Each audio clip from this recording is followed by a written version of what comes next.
Guarantee ನ್ಯೂಸ್ನ ವಿಶೇಷ ಕಾರ್ಯಕ್ರಮಕ್ಕೆ ಸ್ವಾಗತ. ನಾನು ಧನುಶ್ರೀ. ಈಗಾಗಲೇ ಥಿಯೇಟರ್ನಲ್ಲಿ ರಿಲೀಸ್ ಆಗಿ ಭರ್ಜರಿ ಪ್ರದರ್ಶನ ಕಾಣ್ತಿರೋ ಸಿನಿಮಾ, ಎರಡನೇ ವಾರಕ್ಕೆ ಯಶಸ್ವಿಯಾಗಿ ಕಾಲಿಟ್ಟಿರೋ ಸಿನಿಮಾ, ಮೊದಲ ಪ್ರಯತ್ನದಲ್ಲೇ ಪ್ರೇಕ್ಷಕರಿಂದ ಬಹಳ ದೊಡ್ಡ ಮಟ್ಟದಲ್ಲಿ ಮೆಚ್ಚುಗೆ ಪಡೆದಿರುವಂತಹ ಸಿನಿಮಾ ಕರಿಕಾಡ. ಇವತ್ತು ನಮ್ಮ ಜೊತೆ ಕರಿಕಾಡ ಸಿನಿಮಾದ ಹೀರೋ ಅಂಡ್ ಹೀರೋಯಿನ್ ಇಬ್ರು ಕೂಡ ಇದ್ದಾರೆ. ಅವರ ಹತ್ರ ಸಿನಿಮಾ ಬಗ್ಗೆ ಮಾತಾಡ್ತಾ ಹೋಗೋಣ, ಹರಟೆ ಹೊಡಿತಾ ಹೋಗೋಣ. ಮೊದಲು ಅವರನ್ನ ಕಾರ್ಯಕ್ರಮಕ್ಕೆ ಸ್ವಾಗತ ಮಾಡೋಣ. ಎಸ್, ಸಿನಿಮಾದ ಹೀರೋ ಪ್ರೊಫೆಷನ್ ವೈಸು IT ಆಗಿದ್ರು ಕೂಡ ಪ್ಯಾಷನ್ ಅಂತ ಹೇಳಿ ಅದ್ಭುತವಾಗಿರುವಂತಹ ಸಿನಿಮಾ ಮಾಡಿದ್ದಾರೆ. ಮೊದಲ ಸಿನಿಮಾ ಅಂತೆ ಅವ್ರದ್ದು. ನಿಜವಾಗ್ಲೂ ಅವ್ರದ್ದು ಫಸ್ಟ್ ಮೂವಿನ ಅನ್ನೋ ಒಂದು ಕ್ವಶನ್ ಮಾರ್ಕ್ ಬರುತ್ತೆ, ಯಾಕೆಂದ್ರೆ ಅಷ್ಟು ಚೆನ್ನಾಗಿ ಆಕ್ಟ್ ಮಾಡಿದ್ದಾರೆ.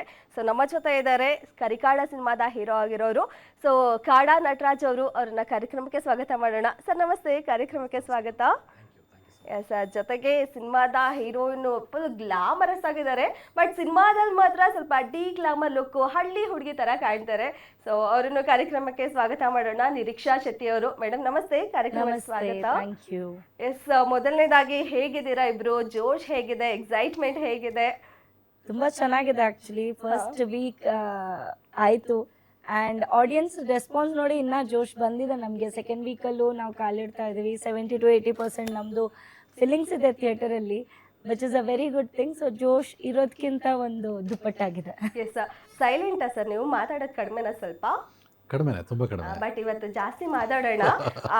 ಖುಷಿ ಫಸ್ಟ್ ಏನಂದ್ರೆ ನ್ಯೂ ಕಮರ್ ಮೂವಿಗೆ ಸ್ವಲ್ಪ ಕಡಿಮೆ ಜನ ಈ ರೀತಿ ರಿವ್ಯೂ ಕೊಡೋದು. ಯಾರು ನೋಡಿದ್ರು ಕೂಡ ಆ ಸಿನಿಮಾ ಬಹಳ ಚೆನ್ನಾಗಿದೆ ಅಂತ ಹೇಳ್ತಾರೆ. ಅಂಡ್ ಥಿಯೇಟರ್ ಕೂಡ ಮೋಸ್ಟ್ ಆಫ್ ಥಿಯೇಟರ್ ಹೌಸ್ಫುಲ್ ಆಗಿದೆ. ಎರಡನೇ ವಾರಕ್ಕೆ ಯಶಸ್ವಿಯಾಗಿ ಕಾಲಿಟ್ಟಿದೆ. ಎಷ್ಟು ಖುಷಿ ಆಗ್ತಿದೆ ನಿಮಗೆ? ಕನ್ನಡ ಐ ಥಿಂಕ್ ನಾವು ತುಂಬಾ ಖುಷಿ ಆಗ್ತಾ ಇದೆ. ಆಲ್ಮೋಸ್ಟ್ 100+ ಥಿಯೇಟರ್ಸ್ ಅಲ್ಲಿ ನಾವು ರಿಲೀಸ್ ಮಾಡಿದ್ದು. ಐ ಥಿಂಕ್ ವೀಕೆಂಡ್ ಅಲ್ಲಿ ನಮ್ದು ಆಲ್ಮೋಸ್ಟ್ 32 ಥಿಯೇಟರ್ಸ್ ಮಲ್ಟಿಪ್ಲೆಕ್ಸ್ ಎಲ್ಲ ಆಲ್ಮೋಸ್ಟ್ ಹೌಸ್ಫುಲ್ ಆಗಿದ್ದು. ಸೊ ಅದು ನಮಗೆ ಆಡಿಯನ್ಸ್ ಅಕ್ಸೆಪ್ಟ್ ಮಾಡೋದು ತುಂಬಾನೇ ಖುಷಿ ಕೊಡ್ತಾ ಇದೆ. ಸೊ ಅದೇ ವೇನಲ್ಲಿ we are continuing for the second week. ಹೌದು, ಆಕ್ಚುಲಿ ಪ್ರಮೋಷನ್ಗಿಂತ ಜಾಸ್ತಿ ಮೌತ್ ಪಬ್ಲಿಸಿಟಿಯಿಂದಾನೇ ಜಾಸ್ತಿ ಸಿನಿಮಾ ಕ್ಲಿಕ್ ಆಗುತ್ತೆ. ನಿಮ್ಮ ಸಿನಿಮಾದಲ್ಲಿ ಆಲ್ಮೋಸ್ಟ್ ಅದೇ ಆಯ್ತು ಅಂತ ನಾ ಹೇಳ್ಬೋದು.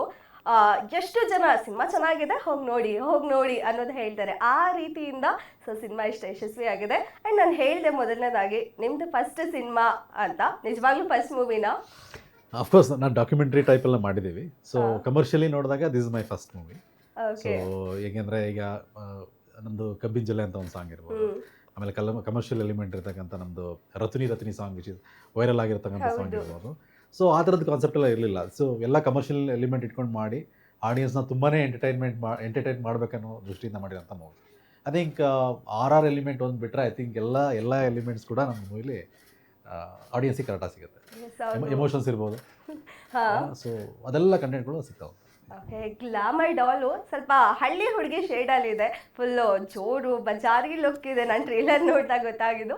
ಸೊ ಹೇಗಿತ್ತು ನಿಮ್ಮ ಪಾತ್ರದ ಬಗ್ಗೆ ಹೇಳ್ತಾ ಹೋಗೋದಾದ್ರೆ? ಪಾತ್ರ ತುಂಬಾ ಡಿಫ್ರೆಂಟ್ ಆಗಿತ್ತು ನಾನು ಮಾಡಿದ್ದಕ್ಕಿಂತ. ಎಲ್ಲರೂ ಅದೇ ಹೇಳ್ತಾ ಇದ್ದಾರೆ, ಅಂದರೆ ಸ್ಕ್ರೀನಲ್ಲಿ ಒಂಥರ ಬೇರೆ ಕಾಣಿಸ್ತಾ ಇದೆಯಾ, ಆ್ಯಕ್ಟಿಂಗ್ ಚೆನ್ನಾಗಿ ಮಾಡಿದ್ಯಾ, ಆ್ಯಂಡ್ ತುಂಬಾ ಕನೆಕ್ಟ್ ಆಗುವಂಥ ಕ್ಯಾರೆಕ್ಟರ್. ಈಗ ನಾವು ಗ್ಲಾಮರಸ್ ಆಗಿ ಎಲ್ಲ ಇರ್ತೀವಿ ಹೌದು ಸ್ಕ್ರೀನಲ್ಲಿ, ಬಟ್ ಸ್ಕ್ರೀನ್ ಟೈಮ್ ಹೀರೋಯಿನ್ಸಿಗೆ ಇರಲ್ಲ. ನಾನು ಥ್ರೂ ಔಟ್ ದ ಮೂವಿ ಇದ್ದೀನಿ ಆ್ಯಂಡ್ ಜನ ಅದನ್ನು ಎಂಜಾಯ್ ಮಾಡ್ತಿದ್ದಾರೆ. ಆ ಕ್ಯಾರೆಕ್ಟರ್ನ ಎಲ್ಲೋ ನೋಡಿರ್ತಾರೆ, ಅವ್ರ ಹಳ್ಳಿಯಲ್ಲಿ ಅವ್ರ ಊರಲ್ಲಿ ನೋಡಿರ್ತಾರೆ. ಸೊ ಅದರಿಂದಾಗಿ ಕರಿಕಾಡದಲ್ಲಿರೋ ಎಲ್ಲ ಪಾತ್ರದ ಜೊತೆ ಆಡಿಯನ್ಸ್ ಕನೆಕ್ಟ್ ಆಗ್ತಾ ಇದ್ದಾರೆ. ಅಂದರೆ we are near to reality.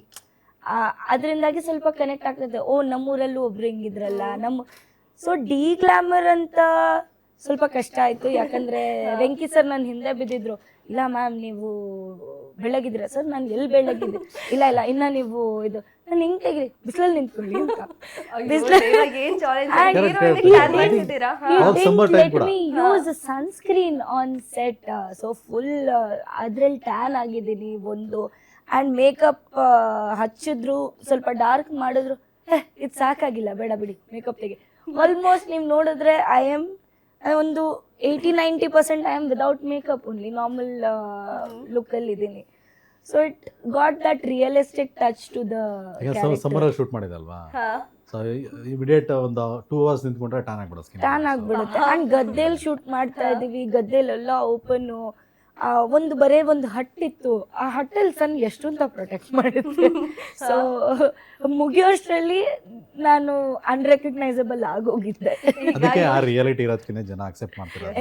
30+ ಥಿಯೇಟರ್ಗಳು fill ಆಗ್ತಿರೋ ಜನ ಇಷ್ಟಪಡ್ತಿರೋದು. ಐ ಥಿಂಕ್ ಎಲ್ಲರ ಲೈಫಿಗೂ ತುಂಬ ಹತ್ರ ಆಗುವಂಥ ಕಂಟೆಂಟ್. ಅವ್ರವ್ರು ಫಾರ್ ಎಕ್ಸಾಂಪಲ್ ನೀವು ನಿಮ್ಮ ಹಳ್ಳಿಯಿಂದ ಏನಾದರೂ ಬಂದಿದ್ರೆ ನಿಮ್ಮ ತಂದೆ ಮುತ್ತಾತಗಳು ಎಲ್ಲ ಹಳ್ಳಿಲಿ ಯಾವ ಥರ ಟೈಮ್ ಸ್ಪೆಂಡ್ ಮಾಡಿರ್ತಾರೆ. ಸೊ ಆ ಥರ ವೆರಿ ರಿಯಲಿಸ್ಟಿಕ್ ಆಗುವಂಥ ಸ್ಟೋರಿ ಅಲ್ವಾ. ಸೊ ಹಂಗಾಗಿ is connecting with audience. But ಅಷ್ಟು ಇವಾಗ ಸ್ಕ್ರೀನಲ್ಲಿ ನೀವು ನೋಡಿದ್ರೆ ಅಷ್ಟಾದ್ರೂ ವೆಂಕಿ ಸರ್ ಇಲ್ಲ ಸ್ವಲ್ಪ ಬೆಳಗ್ಗೆ ಕಾಣಿಸ್ತಾ ಇದ್ದೀರಾ. ಈಗ ಸೆಟ್ಟಲ್ಲೆಲ್ಲ ಇದ್ದಾಗ ಹೀರೋಯಿನಿಂದ ಯಾವಾಗಲೂ ಛತ್ರಿ ಇಟ್ಕೊಳ್ಳಕ್ಕೆ ಟ್ಯಾನ್ ಆಗ್ತಾರೆ ಅಂತ ಹೇಳ್ತಾರೆ ಇರ್ತಾರೆ ಅಲ್ವಾ. ಸೊ ಮೇಡಮಿಗೆ ಆ ಕಷ್ಟನೇ ಇಲ್ಲ. ನಾವ್ ಆಕ್ಚುಲಿ ಈ ಸಿಚುವೇಶನ್ ಅಲ್ಲಿ ಹೇಳ್ಬೇಕಿದ್ರೆ ಛತ್ರಿ ಅಂತ ಎಲ್ಲೂ ಇಟ್ಕೊಂಡಿಲ್ಲ. ನಾವು ಹಳ್ಳಿ ಅಲ್ವಾ, ಒಂದ್ ಖುಷಿ, ಮಕ್ಳು ಓಡಾಡ್ತಾರೆ. ಅಲ್ಲಿ ಆಕ್ಚುಲಿ ನಾವು ಶೂಟ್ ಮಾಡೋ ಟೈಮಲ್ಲಿ ಜಾತ್ರೆ ನಡೀತಾ ಇತ್ತು. ನಾವೆಲ್ಲ ಅದೇ ಕಾಸ್ಟ್ಯೂಮ್ ಅಲ್ಲಿ ಜಾತ್ರೆಯಲ್ಲಿ ಹೋಗಿ ಸೇರ್ಕೊಳ್ಳೋದು, ಜಾತ್ರೆ ಎಲ್ಲ ತಿನ್ಕೊಂಡ್ ಬರೋದು, ಆ ತರ ಎಂಜಾಯ್ ಮಾಡಿದ್ವಿ. ದಿಸ್ ವಾಸ್ ಅ ಡಿಫರೆಂಟ್ ಒಂದು ಚೈಲ್ಡ್ಹುಡ್ ಹೋಗಿ ಬಂದ್ರ. ಹೌದು, ಖಂಡಿತ. ಮಕ್ಕಳಿದ್ರು, ನನ್ಗೆ ಶಾರ್ಟ್ ಇಲ್ಲದೆ ಇದ್ದಾಗ ಸರ್ ಮಗಳಿದ್ರು, ಸರ್ ಕಸಿನ್ಸ್ ಇದ್ರು. ಅಂದ್ರೆ ಸರ್ ಊರಲ್ಲಿ ಶೂಟ್ ಆಗಿರೋ ಕಾರಣ ಎಲ್ಲ ಮನೆಯವರಿದ್ರು. ಆ ಮಕ್ಕಳ ಜೊತೆ ಆಟ ಆಡ್ಕೊಂಡು ಎಲ್ಲೋ ಇಟ್ ವಾಸ್ ವೆರಿ. ಆ್ಯಂಡ್ ನಾವು ಸೆಟ್ಟಿಗೋಸ್ಕರ ನಾವು ಜೋಳ ಬೆಳೆಸಿದ್ವಿ. ಆ ಜೋಳನಲ್ಲೇ ಕೀಳೋದು, ಅಲ್ಲೇ ರೋಸ್ಟ್ ಮಾಡ್ಕೊಂಡು ವಿ ಹ್ಯಾಡ್ ಫನ್.